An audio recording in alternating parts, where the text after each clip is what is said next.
shock, guys. He's back. He's fully recovered from his mites, and he's about to shed because he was opaque about a day ago, which is reptile keeper's term. I might discuss it later in this video, but his opaqueness has cleared, meaning he will be shedding any day now, so that's awesome. And his mites are absolutely gone. We had him checked up, not by a vet, but by a experienced reptile keeper who has dealt with mites before. So we had him checked up, and his mites are gone, which is absolutely amazing. In today's video, we will be discussing the basics, or a beginner's guide to snake keeping, which is something that is right up my alley because I started keeping him about 2 months ago, and it's been a journey, I can tell you that. Now, most of my knowledge I know from videos that I've watched, but a lot of it also comes from experience with, well, keeping him, so that's really cool. We'll be talking about a whole variety of different things, such as parasites, diseases, what to feed them, their enclosures and stuff like that. It's gonna be a long video, guys, so buckle up and let's get right into it. So our first topic will be diseases. There are a whole variety of different diseases that can happen with snakes, and most of them you'll just treat by going to the vet, which is expensive, so just try to prevent this. But the first disease will be mouth rot, which develops when stress lowers the immune system of the snakes. If you've got a stressed animal, you're not keeping it right, obviously. Mostly probably from enclosure too small, too much handling when it's a fairly new animal to handle. So if you've bought it from a person that doesn't handle them very much, they may become way too stressed if you handle them too often. And some of the symptoms are the mouth is reddened, so reddened mouth tissue. They have a loss of appetite. They can be pus or drainage coming from the mouth or nose, which is disgusting. And it can often transfer to the digestive tract or the lungs, which can then lead to the death of your animal. So if you see any of those symptoms, transport the snake to the vet immediately, as soon as possible, because it can be dangerous, as I said. Our second and last disease, there are more, but these are the only two I'll be discussing, is scale rot. Now, symptoms can be reddened dots on the underside, and the reason this happens is because their enclosure is too dirty or moist. Very serious stuff, but it can lead to skin infections and can eventually become fatal. So you are going to want to transport them to the vet as soon as possible if you notice reddened, their underside is reddened or has small pimple-like dots. Now, those were the only two diseases we're talking about in this video. If you want another disease video, diseases in snakes, comment down below. But those will be the only two diseases we'll be discussing in this video. Now, parasites. There are a small amount of... There aren't that many parasites that can infect your reptile, but of those, we'll only be discussing one in this video. And those are mites. Horrible creatures. I hate them so much. I had to deal with mites on him. As you can see, these little brown dots. They look similar to that, but often they move and it lifts the scale a little bit. So if you see a brown dot and the scale of the snake isn't lifted, that's not a mite. It's just part of the patterning. If it is lifted, it is a mite, and I won't get into the ways which you can treat the mites, because it is a process, and I think it will have to take up an entire video just to show you how to get rid of mites. Just an aeroplane. And they are basically like dog ticks, but the snake equivalent. They suck the snake's blood. They can carry diseases just like regular ticks, which I've explained in a video on the conservation of snakes. Just like ticks can carry Lyme disease, which can be fatal to humans, mites can carry disease which can be fatal to snakes. So the prevention of mites. If you go to a reptile expedition, before you touch a snake, sanitize your hands so as to ensure if your snake has mites, you don't give their snake mites. After you touch a snake, sanitize your hands again, because if that snake has mites, you may give your snake mites if you touch it. And don't take your snake to reptile expeditions for the same reason. Quarantine new snakes for 2 to 4 months before introducing them to your collection if you have a collection. This ensures that that snake doesn't spread its mites, if it has mites, to your snake, or your other snakes, because then it's already tedious enough dealing with one snake having mites. Dealing with an entire collection, that would be horrible, believe me. And check for mites before buying your snake. So ask the collector, the breeder, or the pet shop to show you the snake before you actually pay for it, and then just look if it has any mites, as discussed the symptoms before. And if it has mites, don't buy it. Buy a snake without mites, just to save yourself the whole process of having to check for having to cure the mites. It's really a tedious process, one that I will get into in a different video. If you guys want that, comment down below if you do. So our next topic is feeding. Now, feed rats rather than mice, because mice are a little bit fatty. If you can't find rats, like me, I can't find baby rats for him, so I have to feed him baby mice. If you can't find rats, then that's fine. But if you can find rats rather than mice, then rather feed rats, because it's less fatty, therefore better for them.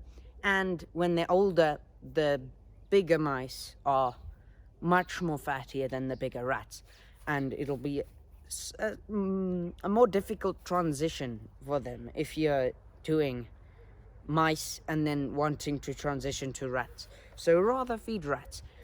Feed approximately at the same size rat or mouse as the widest point of their body.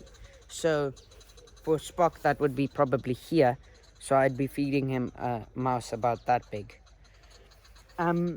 Use tongs to protect yourself, because if they miss or they pick up the scent of a rat or mouse on your finger, then they'll go for your finger. They'll hit your finger, and that will hurt, because it's a ball python. It hurts. Not that much, but it hurts. And rather feed pre-killed mice or rats, again preferably rats, but rather feed pre-killed or frozen thawed rather than live, because live can hurt your snake. If it decides not to eat it straight away, it can bite your snake, and that can hurt it, can cause infections, and eventually may even kill your snake, which is definitely not desirable. So that is feeding. Water is a topic that I struggled to find really on YouTube. Snake Discovery made a good video on it, but with water, change it every 3 to 4 days. I change it every 4 days, but the recommended is 324, so you can choose at your own discretion, or every time it's dirty. Regular tap water works perfectly fine. Snakes are not too bothered by the chlorine levels. If you're obviously in a area with super high chlorine, don't feed them chlorine water, but filtered tap water is fine. Substrate. It depends on the snake really, but coconut fiber is quite good. It retains moisture well.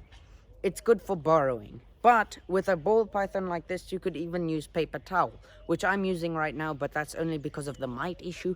After that, I'm moving on to like dried corn. I'm not sure what it's called. But yeah, coconut fiber should be good. So heating. A heat mat or a lamp. Those are your two options. I'll get into which on the specific snakes later in the video. A thermostat that regulates temperature, you need that too. Well, you don't need it, but it's recommended. Like if you've got a small enclosure with a perfectly fitted heat mat, then you don't really need one. But it's recommended again. What temperature specifically for the snake is generally the same temperature, but I'll get into the specifics later again when we get into which snakes are best for beginners. The enclosure. Both tubs and tanks work, depending on the snake, but I prefer tanks. I just don't have the money for a tank yet. As soon as I do, I'm buying him a tank. Now the size. The requirement, as in the requirement by law, the required size by law is that two adjacent sides, so this and this, have to be the same size as the snake. But the recommended size is it can stretch out along one side, as in the long side, not the wide side. That's the recommended size. So the size of the water bowl should be enough for them to soak in. So basically balling up inside their water bowl. And the size of the hide should be enough for them to ball up in. So if they're in a bowl like this, they should be able to fit. But I'd say you should have a little bit bigger. So just 2 bowls of them. And then decoration is optional, and height depends on if your snake is arboreal or terrestrial. If it's arboreal, you obviously want a bigger or a higher enclosure so that they can climb, and you want to put branches and stuff in for them so that they can climb. So, in terms of cleaning the enclosure, you'll want to spot clean every 2 to 4 days. So every 2 to 4 days, check if there's poo or check if there's pee and clean that up. Just take that small amount of substrate out or take the substrate out that it was lying on top and throw it away, and do a full deep clean every 2 to 4 weeks. I do it every month, so every 4 weeks, and just... Oi. The hardy does, yeah, actually.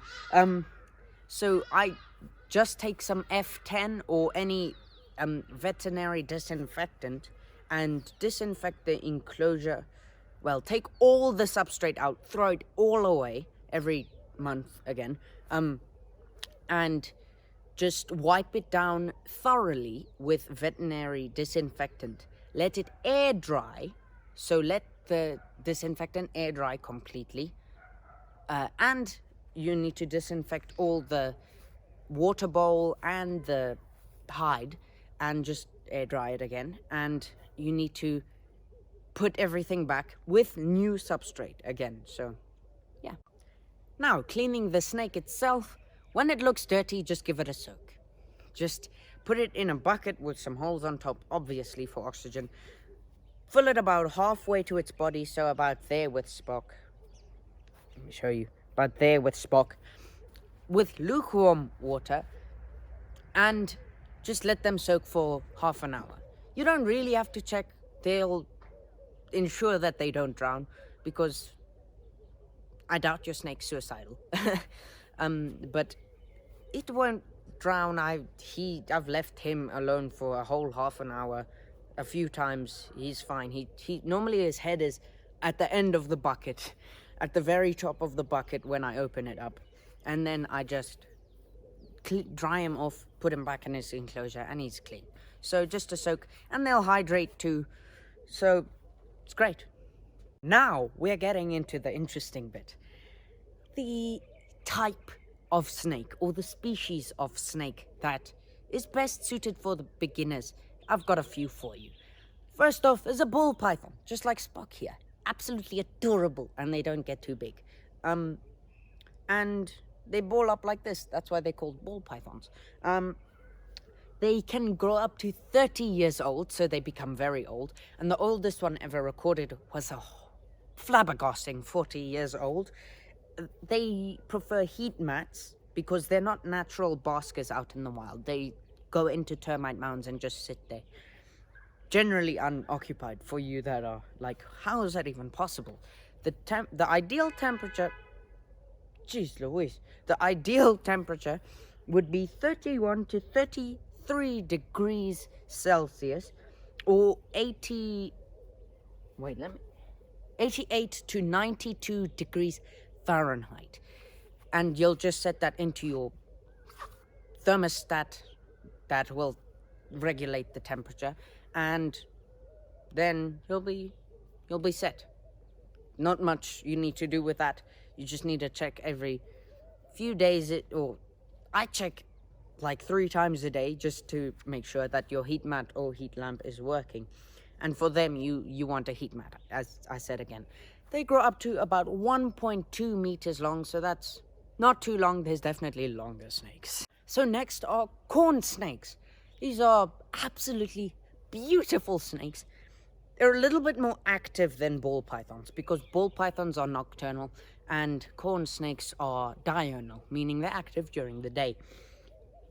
Corn snakes can grow up to 23 years old. They can grow up to 0.75 meters, or no, from 0.75 to 1.5 meters long. So quite long. They can grow a bit longer than them. I think the females are the longer ones, and they have the same temperature requirements as ball pythons. So 31 to 33 degrees Celsius, or 88 to 92, I believe, degrees Fahrenheit. So again, easy. Now, this is the expert level beginner snake, the boa constrictor. Now, the reason they are expert is not because they're aggressive. None of these snakes are aggressive. They're all very docile. The boa constrictor is probably the most docile on this list, but it's its length. The boa constrictors can get up to, I think, 4 meters long, which is insane. It's about 12 feet, I think. And they can grow from 20 to 30 years old, and they have the same temperature requirements as the last two, the corn snakes and the ball pythons. Now, the reason they're expert level is because of their length again, and it's the enclosure that's going to be a problem, because not a lot of pet stores sell a 4-meter long enclosure. I mean, you'll probably have to get one custom built, which is, I'm sure you can get it somewhere, but oof, that's why they're expert level. Now, we get into our last topic of the day, and that is passion. Show this to your parents, because if your parents aren't letting you get a snake, show them this. Your passion for snakes will never fade. I promise you that. A child's passion for a snake will never fade. No matter what your parent tries, it won't fade, believe me. My passion for snakes has always been there, but it's particularly come out last year and this year, and I think it's going to stay out for the rest of my life. And truly, it's a rewarding passion if you have one of these snakes. It's It's just amazing. It's an amazing feeling. And I want to share that feeling with you. And I want you to feel that feeling. Parents, let your kids get a snake. It's not that difficult, I promise you. It's just the feeding that may freak you out a little bit. Like if you enjoyed. Subscribe for more snake and animal videos every Monday and Friday. And I will see you next time.